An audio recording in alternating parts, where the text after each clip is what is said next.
अस्सलाम वालेकुम। आज हम हकायत उस्मानी जो मलिक उस्मान साहब की बुक है उसका चैप्टर नंबर 76 पढ़ेंगे। तो इसका जो उन्वान है वो है गाजर। तो चले पहले इसका मतन पढ़ते हैं फिर इस पर बात करते हैं। इसका मतन यूँ है कि एक मज़दूर ने पैसे जमा करके गाजरों का जूस निकालने वाली मशीन ख़रीदी। सर्दियों का मौसम था। वो गाजरें लेकर घर आया। वो गाजरें मशीन में डालता गया। मशीन एक तरफ से जूस निकल रहा था और दूसरी तरफ गाजरों का फोक जमा हो रहा था। इसने जूस को एक जगह में इकट्ठा किया जबकि फोक मशीन से निकाल कर बाहर फेंक दिया। इशारा आदमी के बतन में मौजूद जूस ही काम आता है, बाकी सब गाजर का फोग है जिसे मिट्टी ने खा जाना है। इसका ग्राफिक देख लेते हैं।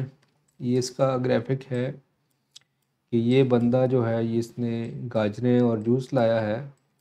ये जूस जो है निकल रहा है और ये वेस्ट है, वेस्ट मटेरियल है। तो अच्छा कॉन्सेप्ट है ये भी।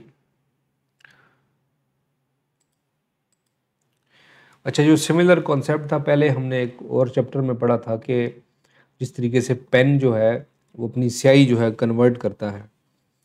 तो इस तरीके से ये वाला जो चैप्टर है इसके अंदर मलिक साहब फरमा रहे हैं कि जो इंसान का जो एसेंस होता है वो ये बॉडी नहीं है, बल्कि बॉडी हमें इसलिए दी गई है कि हमने इसके अंदर एक बीज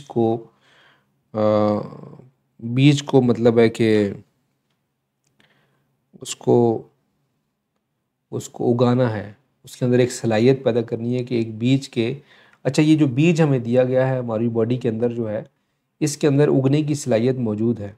लेकिन वो डिपेंड करता है कि हमने इस बॉडी को कैसे यूज़ करना है, हमने कौन से कामों में यूज़ करना है, इस बॉडी को हमने किस किस सिमत में लेके जाना है और क्या चीज़ें हासिल करनी है। तो अगर वो जिस तरीके से मलिक साहब कह रहे हैं कि जो जो इसका गाजर का जो जूस है असल में वो रूह है उसकी, जिस इंसान की जो रूह है वो है जूस। जो जिस्म है वो है गाजर। जिस्म दो दो हिस्सों पर मुश्तमिल है। एक जिस्म है जो कि फ़िज़िकल फॉर्म है और एक मादी हिस्सा है और एक गैर मादी हिस्सा है, गैर मरई हिस्सा है जो कि नज़र नहीं आता, मेटाफिज़िकल है, वो है रूह। तो ये जो रूह है ये जूस है। लेकिन ये जूस हम किस हद तक बना पाते हैं, किस हद तक उसको कनेक्ट कर पाते हैं डिवाइन के साथ, वो सारा हमारे एक्शंस पे डिपेंड करता है, हमारी अप्रोच पे डिपेंड करता है। अगर हम इसको कर पाएंगे तो हमारा जो जिस्म है इसके अंदर जूस की सलाहियत होगी। तो जैसे ही हमारी रूह हमारे जिस्म से अलग होगी तो इसका मतलब है कि रूह जो है वो इस काबिल होगी कि वो परवाज़ कर सके या उसके अंदर जूस होगा। या फिर परवाज़ नहीं कर सकेगी तो वो धड़ाम से नीचे गिर जाएगी और उसको की ग्रोथ रुक जाएगी, उसका सफ़र रुक जाएगा और हो सकता है कि उसको मुख्तलिफ़ प्रोसेसेस में से गुजारा जाए जिसके बाद वो इस काबिल हो सकता है कि उसको दोबारा किसी और जिस्म में डाल दिया जाए ताकि वो ग्रोथ कर सके। क्योंकि कोई भी रूह ऐसी जो है वो हो ही नहीं सकती कि जिसकी ग्रोथ ना हो सकता है कि मुख्तलिफ़ जिस्म जो है उसके लिए मौजू ना हो तो वो नई जिस्मों में डाला जाए। और ऐसा भी मुमकिन है कि कोई रूह जो है दोबारा अपने सोर्स के पास जाती है तो वो ख्वाहिश का इज़हार करती है कि मैं दोबारा दुनिया में जाना चाहती हूँ ताकि रोशनी फैलाऊँ और कुछ करूँ, तो उसको दोबारा भी भेजा जा सकता है। क्योंकि काफ़ी सारी एलिवेटेड रूहें जो हैं वो भी ज़मीन के ऊपर आती हैं, इस इन बॉडीज़ में आती हैं। क्योंकि इस तरह के कुछ एविडेंसेस मिलते हैं कि जो बच्चे हैं छोटे, मतलब 10 ईयर्स 11 ईयर्स 14 ईयर्स की एज में वो बड़ी अच्छी और विजडम वाली बातें करते हैं और उनकी ऑब्जर्वेशन बड़ी अच्छी होती है। इसका मतलब है कि जो रूह है उनके अंदर काफ़ी लतीफ़ रूह डाली जाती है या ये जो रूह है ये पहले किसी प्रोसेस में से होके आती है। बहरहाल ये तो बड़ा एक हैवी जो है वो मैंने बातें कर दी हैं, जो शायद इतनी ज़्यादा नहीं करनी चाहिए। लेकिन ये जो गाजर वाला कॉन्सेप्ट है वो ये है कि जैसे ही हम अपनी रूह की इससे मुराद ये है कि हम अपनी रूह की हिफाजत कितनी करते हैं, हम उसकी कितनी केयर करते हैं और हम उसको केयर करने के की सलाहियत कितनी है हमारे अंदर। ये भी एक फैक्टर है कि जो हमें मद्देनज़र रखना चाहिए अपने रोज़मर्रा के कामों में, इंटरेक्शंस में, मामलात में, ये भी एक फैक्टर है जिसको हम मद्देनज़र रखना चाहिए।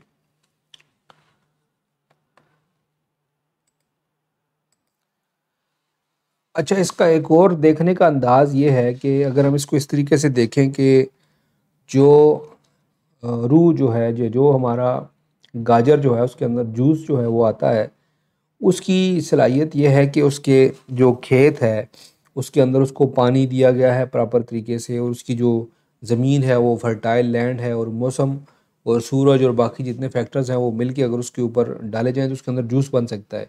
इसी तरीके से जो हमारी रूह की ग्रोथ है उसके अंदर भी मुख्तलिफ जो फैक्टर्स हैं वो डिपेंड करते हैं कि किस हद तक हम उसको आगे बढ़ा पाते हैं या उसकी ग्रोथ कर पाते हैं। तो जो कि हमने मुख्तलिफ जो पहले जो चैप्टर्स हैं इस बुक के, उसके अंदर हमने कवर किए हैं कि किस तरीके से बंदा जो है अपने आप को एक चार दीवारी में बंद कर लेता है, या हवस के नाम से एक चैप्टर था, या मुख्तलिफ जो चैप्टर्स हैं उसके अंदर ऑलरेडी हमने काफ़ी सारी चीज़ें कवर की हैं कि हाउ टू ग्रो दिस मतलब सोल इन आवर सेल्फ, और हाउ टू प्रिजर्व इट। क्योंकि जब ये शुरू में आती है, एक बच्चे के अंदर रूह आती है तो बड़ी ही नेचुरल स्टेट में होती है, लेकिन जो माशरे की बाद में कंडीशनिंग होती है, जो बच्चे के साथ वालदैन के मामलात होते हैं, माशरे के होते हैं, स्कूलिंग होती है, कॉलेजेस होते हैं, और बाकी जो इंस्टिंक्टिव जो इन्फ्लुएंस होते हैं, उसकी वजह से रूह जो है दब जाती है। और यही इंस्टिंक्ट जो है ये रूह को बढ़ाने का सबब बनते हैं, लेकिन उसके अंदर इंसान को थोड़ा मनूवर करना पड़ता है, आगे पीछे करना पड़ता है, ताकि उसकी रूह की जो ग्रोथ है वो आगे चल सके और एक तरह से उसकी एक सफ़र जारी हो सके। तो जो जिस्म है ये तो वापस मिट्टी में जाएगा, इसकी तो कोई अहमियत नहीं है, ये तो खाली एक वेसल है, ये एक तरह का एक कंटेनर है जिसके अंदर हमारी रूह रखी गई है। तो बाकी तो ये रिपीट करता है, डेली अपने फंक्शन रिपीट करता है, कभी खाना खाता है, कभी पानी पीता है, कभी मुख्तलिफ जो काम है वो अंजाम देता है, ड्राइविंग करता है, ठीक है, लेकिन इसको डिफरेंट उससे गुजारा गया है।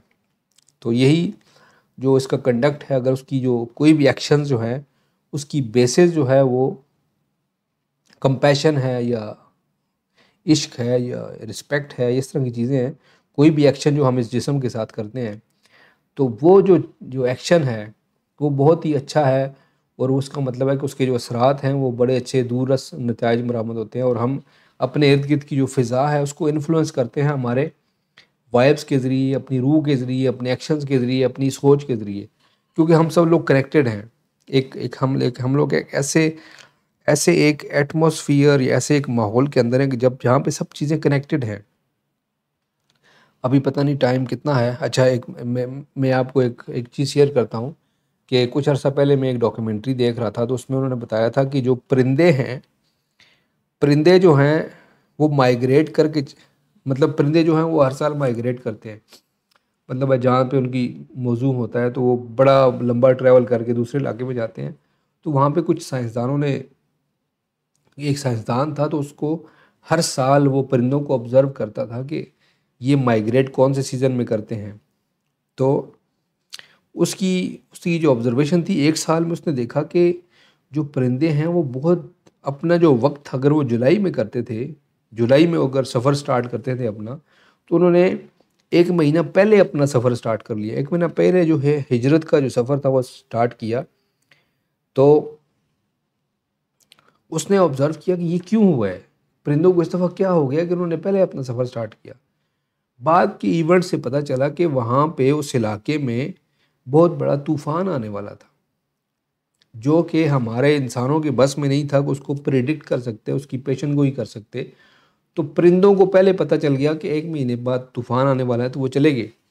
इससे मैंने ये जो वो किया कि हम सब लोग कनेक्टेड हैं। इसके अंदर परिंदे भी हैं, जानवर भी हैं, इंसान भी है। तो इंसान को जो सलाहियतें दी गई हैं वो उनको बढ़ा भी सकता है, वो कम भी कर सकता है। अगर परिंदों को पता चल सकता है तो हमें क्यों नहीं पता चल सकता? और हम सब लोग एक ही माहौल के अंदर हैं, तो इससे मतलब अगर हम ये एक ही माहौल के अंदर हैं, इसका मतलब है कि हम लोग उसको चेंज कर सकते हैं। मतलब एक कुरान करीम की एक आयत है कि ज़हर अल फसाद फिल बर्र वल बहर कतबत मिन ऐदिन नास, कि ज़मीन और आसमान के अंदर जो भी करप्शन पैदा होती है, ठीक है, वो सारी की सारी इंसान की वजह से होती है। क्योंकि इंसान चीज़ों को इन्फ्लुएंस कर सकता है, इसके पास फ्री विल है, उसके पास अपनी चॉइस है। मैं अपनी चॉइस से जो मर्ज़ी तबाही फैला दूँ या अच्छाई कर दूँ। तो इसी चॉइस की वजह से हम लोग एक स्पेशल क्रिएशन है बाकी जो क्रिएशन है उसके मुकाबले में, कि हम लोग इन्फ्लुएंस कर सकते हैं और इसी इन्फ्लुएंस की वजह से हमें उसका मुहासबा भी किया जाएगा। तो बहरहाल ये जो टाइम है अभी कंप्लीट हो गया। बहरहाल ये तो रेलेवेंट नहीं था, लेकिन ये जो गाजर का जो चैप्टर है इसके अंदर ये है कि हमारा जो जूस है हमने उसकी हिफाजत करनी है, अपनी रूह की हिफाजत करनी है, उसको ग्रोथ में लेके जाना है, ऐसे मोड में लेके जाना है कि वो एक ग्रोथ कर सके। और जैसे ही वो इस जिस्म को छोड़े तो नई दुनिया में और नए उसमें चली जाए, ताकि वो आगे से नया सफ़र अपना खुद डिसाइड कर सके। बाज़ रूहें ऐसे भी होंगी जो कि दोबारा जब जिस्म से निकलेंगी तो अपनी मंजिल खुद डिसाइड करेंगी, और बाज़ रूहें जो होगी उनको किसी और उसमें डाल दिया जाएगा, वो अपनी खुद डिसाइड नहीं कर सकी।